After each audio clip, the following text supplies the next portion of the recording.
Here at 10 o'clock, this pregnant mother had her entire life ahead of her with her kids. That's until her boyfriend, who's accused of killing her, snuffed out her future. Billy Adams lured Elena Sims with a promise of a party days after he was acquitted of double murder. And tonight, in a story you'll only see on Fox 13, one juror tells us they knew he would kill again.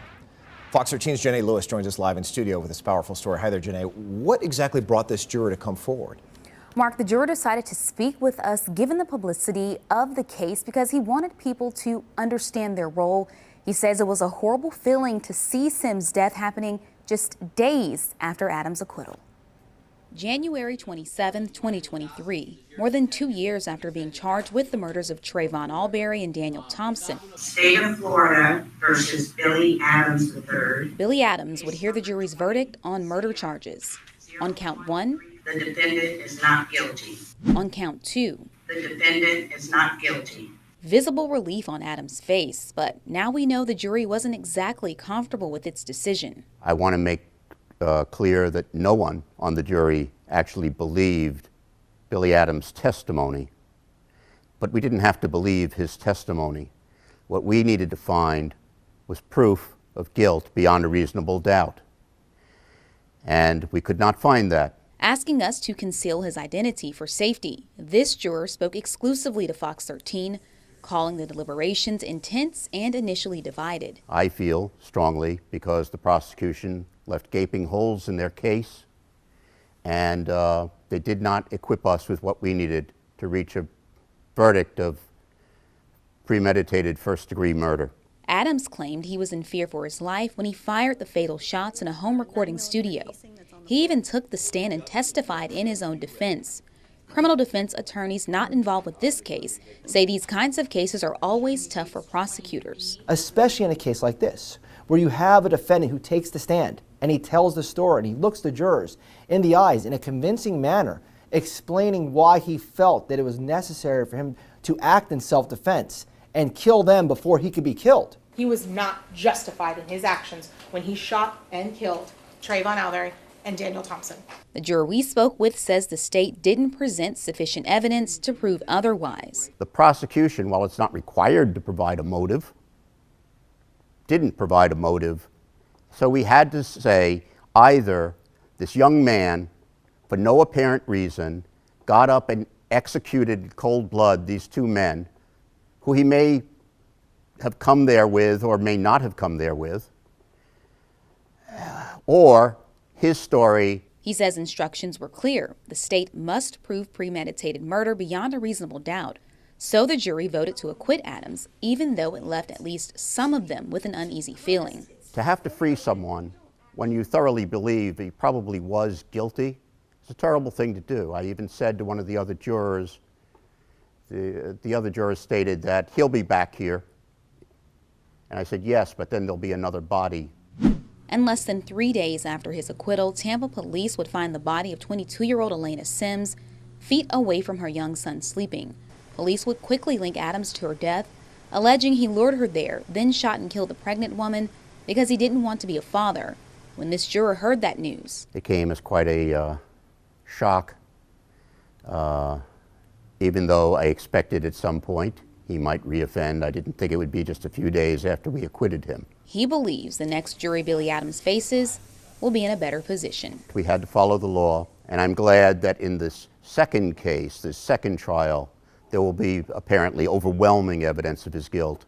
The next jury will be able to take this person off the streets for good.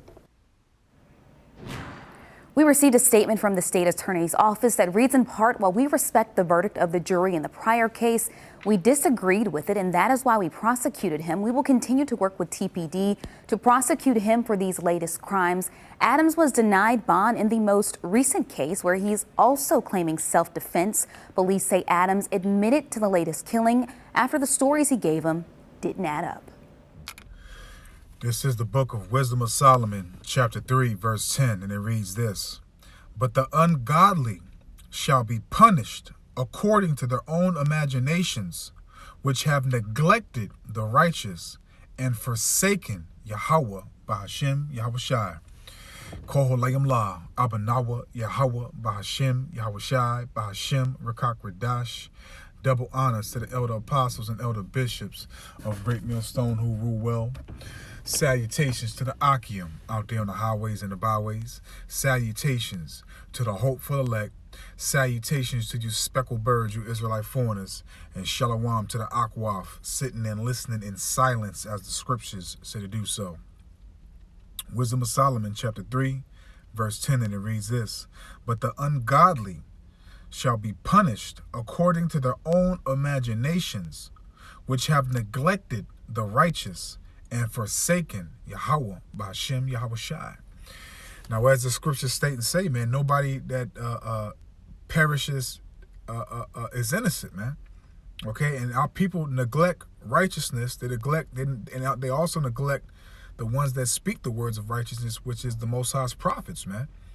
Okay, and they reject and neglect, okay, and demise Yahweh B'Hashem Yahweh Shai, man.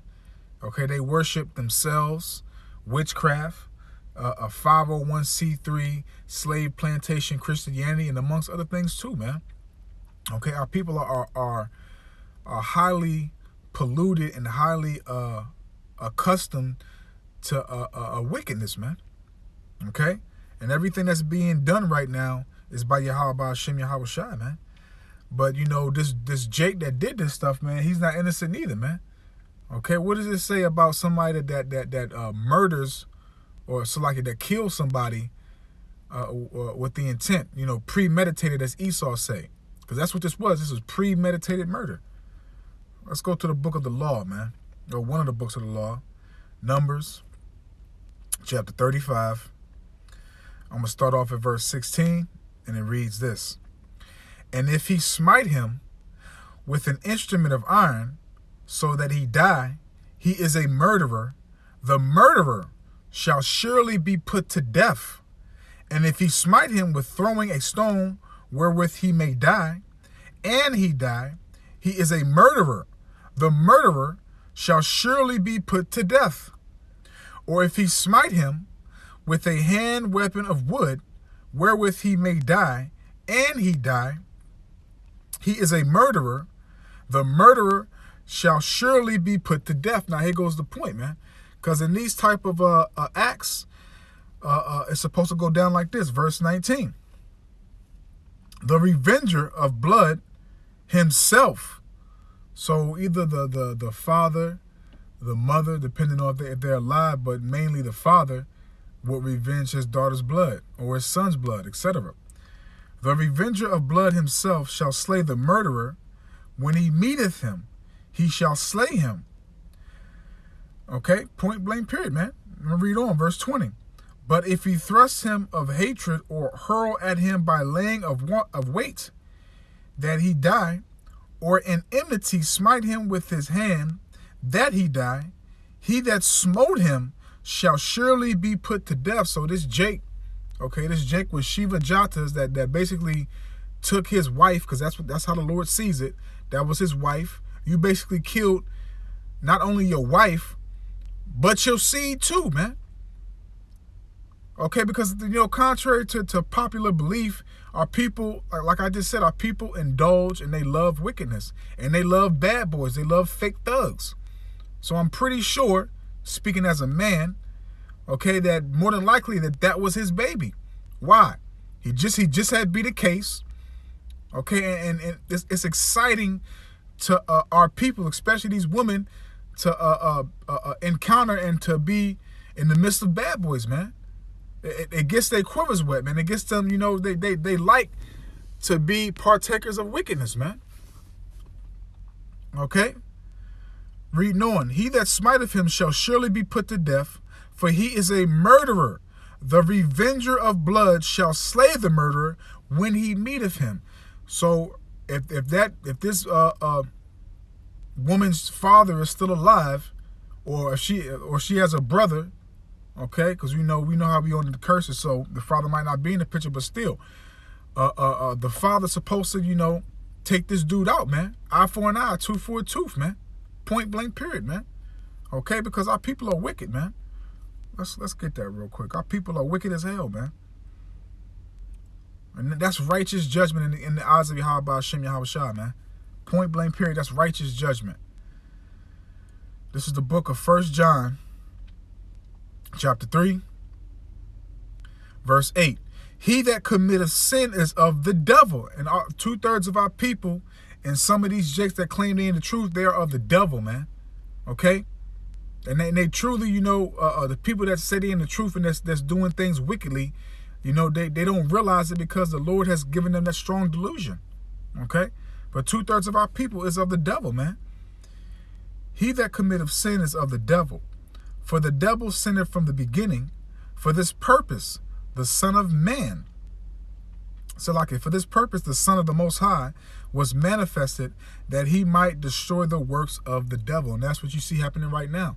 That's why the Lord has his prophets speaking his words, man. Okay, as it says in 2 Esdras chapter 6, verses 27 to 28, for evil shall be quenched. And let's go ahead and get it. Let's go ahead and get it so I don't butcher it. 2 Esdras 6, starting off at verse 27. For evil shall be put out. That's what you're seeing, man.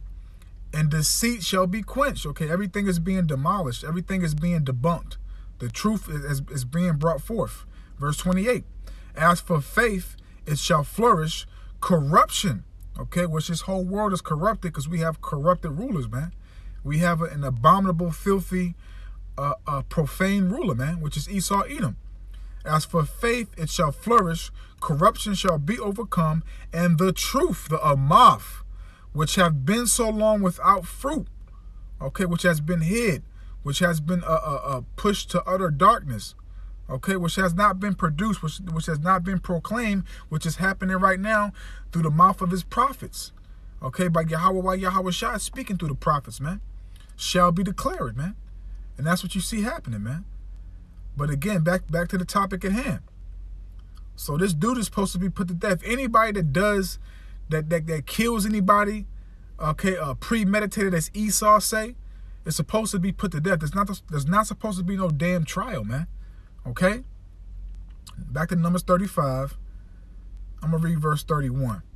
Moreover, ye shall take no satisfaction for the life of a murderer, which is guilty of death, but he shall be surely put to death. So it's not supposed to be no damn trial, man. Okay? It's not supposed to be no trial. And furthermore, matter of fact, let me read verse 30 real quick. Whoso killeth any person, the murderer, shall be put to death by the mouth of witnesses, but one witness shall not testify against any person that cause him to die. And we know right now that Esau's technology catches everything. So you have multiple witnesses, man. Okay, but there's not supposed to be no trial dates and no, holding on. Everything's about gain in this society, especially under Esau, man. He's a greedy damn dog, man. That's all he's worried about is his pockets. Okay, his currency to increase his wealth, man. He's not worried about, pushing righteousness to the forefront, man. Okay? This man's the devil, man. Point blank, period, man. But he's supposed to be put to death. Anybody that kills anybody premeditated, okay, intentionally, is supposed to be put to death, man. Okay? And you should not be putting your hands on your woman, man.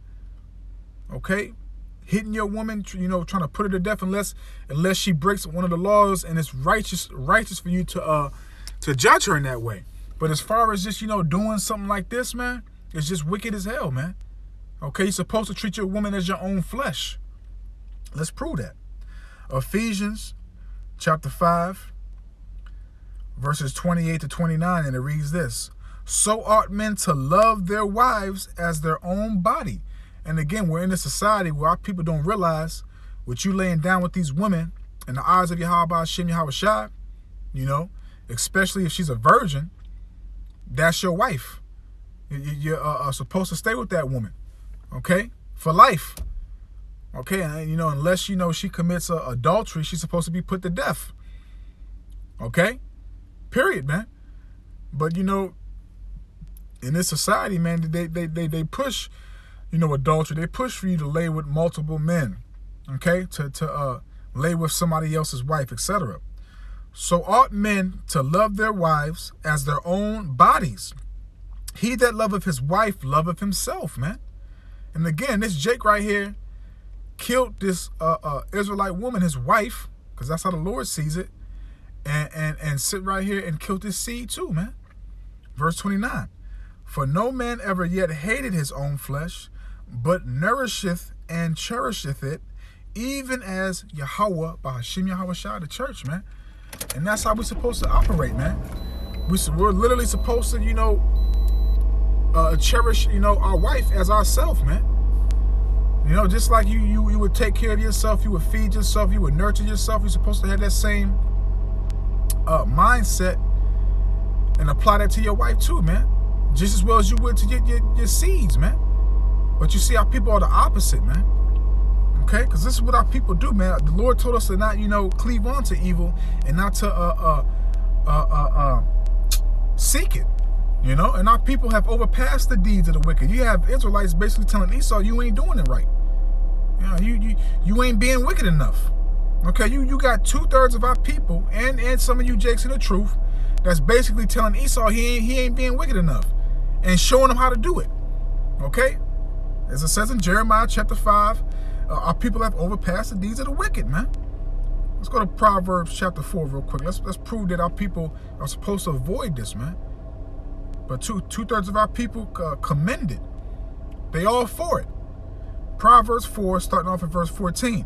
Enter not into the path of the wicked, and go not in the way of evil men. But our people are amongst them. They condone it. They want to be a part of it. They embrace it, man. And this is a pure depiction of it, man. What you see, this news clip is a pure depiction of it, man. Okay? Enter not into the path of the wicked, and go not in the way of evil men. And again, our people literally telling Esau, you ain't wicked enough, man. Let me show you how it's done, son. That's literally what they telling the heathen and Esau, man, which was made to be the damn wicked, man. Verse 15. Avoid it, pass not by it, turn from it and pass away, man. And the only ones that's applying that in these days is the remnant, which we hope and pray to be, man. We hate wickedness, man. Okay? Everything about this captivity is wicked. Everywhere you go, everything you see is wicked, man. That's what's being pushed. That's what's prospering, man. Okay, the only thing righteous right now on earth is this truth, man. It's the ones that's seeking Yahweh Bahashim Yahweh Shai and following his will and testament, man. Let's close out, man. The point's made, man. Because at the end of the day, this is judgment, though. Because everything, a man's goings is of Yahweh Bahashim Yahweh Shai, man. So at the end of the day, it's judgment. Okay? And again, nobody perishes being innocent, man. And the Lord is not going to be mocked, man. We don't know what neither one of these people have done in their past lives to receive a judgment like this, man. For the female and the baby that was in her body, man. Okay? Period, man. We don't know what they did in their past lives to receive a judgment like this, man. But again, this is the Lord bringing forth his judgments every single day. Let's close out there. Let's go to, what is that, Zephaniah? Zephaniah chapter 3, verse 5. Yep. The just, Yahweh, Bahashim Yahweh Shai, is in the midst thereof. He will not do iniquity. Every morning doth he bring his judgment to light. He faileth not, but the just knoweth no shame. So this is judgment from the Lord, man. Okay, and every day, Yahweh Bahashim Yahweh Shai is bringing forth judgment, man. Whether we like it or not, man. Okay?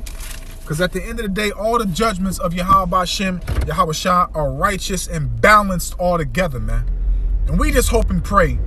But first, first and foremost, I can only speak for myself. I hope and pray that I'm not a part of none of these judgments on the left-hand side for the wicked Israelites, man.